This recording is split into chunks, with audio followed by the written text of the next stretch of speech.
प्रिय मित्रों, स्वागत नमस्कार। आप सबका मेरे YouTube channel nature environment blog में स्वागत है।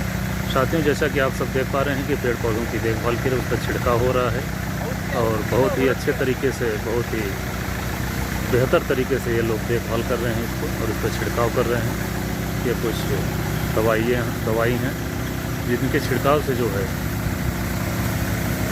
कीट पतंगे नहीं आती हैं और पौधे स्वस्थ रहते हैं, बने रहते हैं, नमी रहती है। तो साथियों, पौधे की देखभाल इस प्रकार करनी चाहिए। तो साथियों, आप सबका मेरे नेचर एनवायरनमेंट ब्लॉग में स्वागत है। कृपया आप सब इस प्रकार का और वीडियो पाने के लिए चैनल को सब्सक्राइब करें, वीडियो को लाइक करें, कमेंट करें, शेयर करें। जय हिंद, जय भारत।